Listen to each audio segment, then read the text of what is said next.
fifth win of the year, 4-game win streak at home. How would you describe your performance tonight? Pleased again overall. They're building good momentum week to week. I've said this from the start. They care a lot about getting better every week. Like the standard is high, and they keep applying the things that we're working on, and building kind of a foundation of getting a little bit better in a lot of areas each week. You got on the board for your first time this year and SMU's first time tonight. Can you walk through that goal, how that unfolded for you? Yeah, definitely. I think a big part of it was staying alert when the ball's on the weak side. That's something that they coached us very well on, is always being aware and alert over there. Claire Jones obviously had a great run down the line, taking it end line. Again, stuff that is preached in practice, getting good opportunities off. And yes, I think she took it end line and made a hard run front post, and it was wide open. So took the shot and went right in the side netting, right where we wanted it. Very clean finish. On the replay, it looked like it wasn't that wide open, that the space was pretty narrow. Were you picking your shots, or are you just trying to get it on frame at that point? Well, I think I felt a defender kind of on my backside, so when it's kind of like that, I think it is pretty narrow. The slot where you need the ball to go is pretty tight.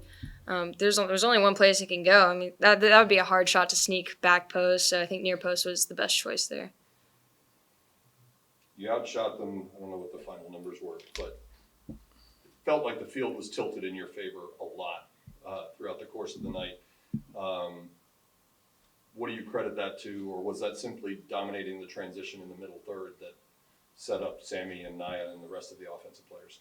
I think it starts with the speed of play. Like we've been talking a lot about it. It's like on the build, the speed of play and the tempo. We like to get in rhythm, and when we do, it builds. They did switch the point. Well, we were talking about kind of runs in the box and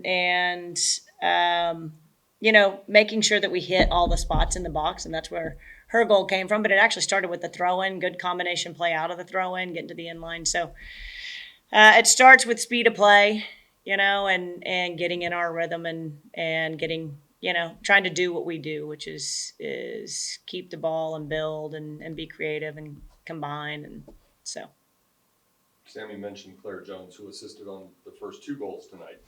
And you've discussed her before, how she has played up front in the past before she got to SMU. It feels like she's getting forward a lot more recently. Are you trying to expand her role in that aspect?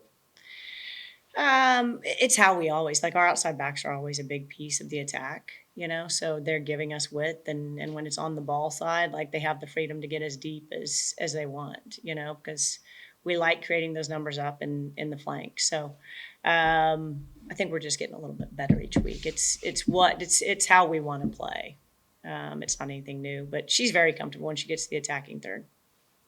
You mentioned before the game that Sam Houston has some offensive players who present some challenges for you. You mentioned Tiana Johnson. What did you think overall of the way your group defended tonight? It was important that we were proactive in our defending when we were attacking in the front half, because it was just one pass for her to get on it. And if we're out of position or not proactive with our positioning, when we're attacking from the backs, it could be different. So I thought they did a good job staying focused and locked in on it, and being proactive in their positioning when we were attacking for our backs, our center backs especially. Coaches in a lot of sports talk about killing off a game or finishing out a game when you've got a lead. And when you all were up 2 with 10, 12 minutes left, what are the keys to finishing out a game and seeing it through to get the result? Yeah, I think valuing the ball is probably the biggest part of it. And then the risks that we take, the passes that we make kind of change, not in the way that like we stop attacking or we stop being us, but in the sense that we're going to make the safer decision. We're going to try and possess the ball a lot more. And then as those minutes dwindle down, whether it's last 2, keeping it in the corner or whatever that may be, I'd say that's mostly what we try to do, is keep the ball. You've won 4 straight at home and 5 of your last 6, I think. How eager are you to finally see an ACC opponent? Well, we're ready. We're ready. I think this team's been executing in a lot of areas and growing in a lot of areas as well. And so I think we're prepared. And like I said, we're ready to go and get after it. Was this early season Syracuse weather tonight? I mean, this is pretty cool for this time of It season. was. It was nice. Yeah, I'll take it if that's the weather. What have you seen from this group as you've built and maybe seen players get more comfortable in their roles as you now look to begin conference play? Regarding kind of just our progress week to week, yeah, they're a lot of fun to coach. Like it's probably I've said it a couple times during preseason. It's as much fun as I've had in years. In that there is a standard every day. It's not just okay. It's a big week. Now we're going to be focused. Like they care every week. They care about the standard and hold each other to it every week. They still find ways to bring joy, and we've been talking a lot about celebrating small wins.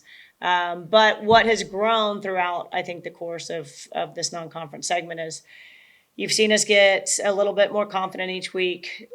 We've gotten more courageous and risk-taking in the final third. So these opportunities, we're creating good opportunities. And yeah, they keep building on, okay, this is the area we really want to focus on this week. This is the area we need to work on. And then sometimes with teams, like you work on something 2 weeks later, like you're working on something new, but we're not really executing what we did 2 weeks ago. They have been building week to week, and I think they've continued to they've learned the lessons, and we haven't had to revisit them a ton. So it's really, from a coaching perspective, it's a ton of fun from a teaching and coaching perspective. Do you feel that level of comfort on the field with some of the new players that kind of where they're going to be, what they're going to do? They know that of you too, kind of that's come together over the first part of this year? Yeah, absolutely. I think whenever you have, whether it be freshmen, transfers, it's natural for it to take a second to click and understand, even when different players come on the field, like based on who the outside back is alone is like, what runs am I going to make? Where am I going to stay tucked in versus getting wide? So it does change, but I think we've definitely built a lot more chemistry than we were like from the beginning of the season. And so that's been great to be a part of. Piggyback off of that. Coach talked about it at the beginning of the year, the process of blending all these new faces. As you said, you've got freshmen like Lindsay, and you've got transfers like Sydney and Zoe Parkhurst and Claire, as we mentioned before. As one of the returning veterans on this team, what goes into that process? Maybe even away from soccer altogether, but just gelling as a group so that when you get to the field, it's more of a team atmosphere or environment. I think one thing that's really brought us together as a team that I've seen in all 4 years that I've been here so far, going on 5, is just that this team loves soccer. Like everybody's so passionate to be here, and that alone creates a lot of chemistry with each other because we all have the same goal. And when you all have the same goal, it's really easy to understand each other, to know what drives us, to know how people start to work. And then hanging out socially, you get to know people on a different level. And again, it translates to how we communicate with each other in the game, off the field and on the field. Anything else, guys? I know just not necessarily when we talked before the season, you didn't want to put a number on wins or things like that, but how important are these first few ACC games to get some results, to get some points and not be kind of chasing in the standings a little bit? We're just going to take it 1 week at a time. The process, because of how the group approaches it week to week, like the process is the same week in and week out. We have a lot of opportunity to get wins in the conference, to get wins that help us, in the postseason and what that looks like. So, yeah, we want to get wins, but I don't know that getting it early versus getting it in a week is, we're going to take it 1 game at a time. Thank you. Absolutely. Congratulations. Thank you, guys. And good luck.